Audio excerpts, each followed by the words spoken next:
এই ধরনের আলোচনা খুবই নিকৃষ্ট ধরনের আলোচনা।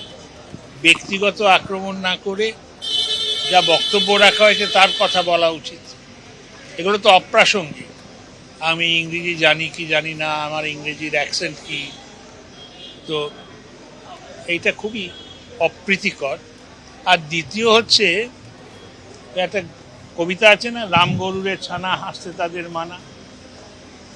ভালো ভালো পার্লামেন্টেরিয়ান দেখবে কত রঙ্গ করে। ব্যঙ্গর তো কোনো আপত্তি নেই, ব্যঙ্গ করতে কি আপত্তি? লোকে হাসুক না। তুমি একটা ব্যঙ্গ করলে আমি আরেকটা ব্যঙ্গ করব। এখানে ব্যঙ্গ নয়, এখানে প্রায় সে গালাগালির পর্যায়ে চলে যায়।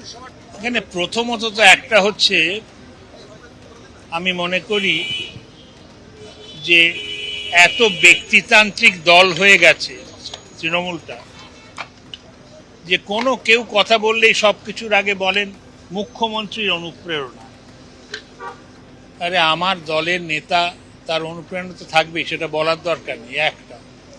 দ্বিতীয় হচ্ছে সাবস্ট্যান্টিভ অর্থবহ আলোচনা খুব কম হয়।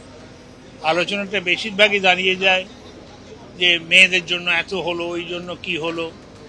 বাজেটের আলোচনা মানে তো এত টাকা খরচা হবে, এই অনুমান, এই টাকা কোথার থেকে আসবে, রাজস্ব যথেষ্ট আছে কিনা, ওর স্ট্রাকচার কি হবে, ওই যে ভাতা দেওয়া হবে তাতে দুর্নীতি যাতে না হয় সেটার কীভাবে করে উপায় করব। এই আলোচনাটা বোধহয় আরো বেশি হওয়া উচিত।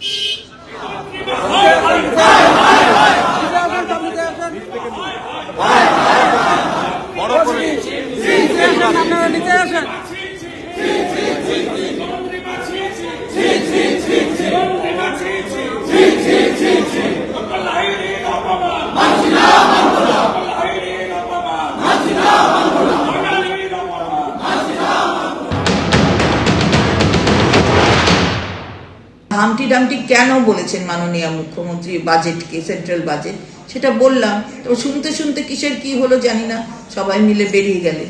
তো যাই হোক, যেটা করছেন যে আমরা নাকি কিছুই করি না, তো কিছুই না করলে আমরা বারবার আসি কেন? 15 বছরে আমরা যদি কিছুই না করি, মানুষ, মমতা বন্দ্যোপাধ্যায় আমার দলের সর্বোচ্চ নেত্রী এবং মুখ্যমন্ত্রী, তাকে করার জন্য এত উৎসুক হয়ে যান কেন?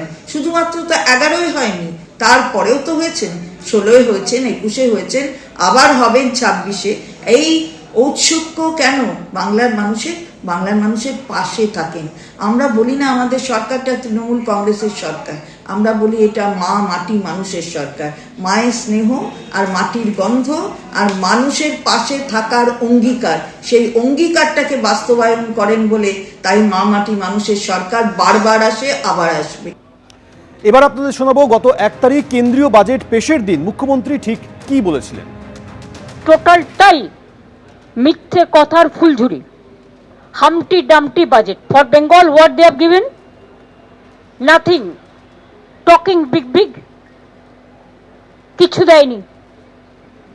যে ফ্রেট করিডোরের কথা বলেছে ডানকুনি থেকে, ওটা আমার রেলওয়ে বাজেটে 2009-এ I place the budget. There you will see I have mentioned about Dankuni and Amritsar. ABP Ananda, এগিয়ে থাকে, এগিয়ে রাখে।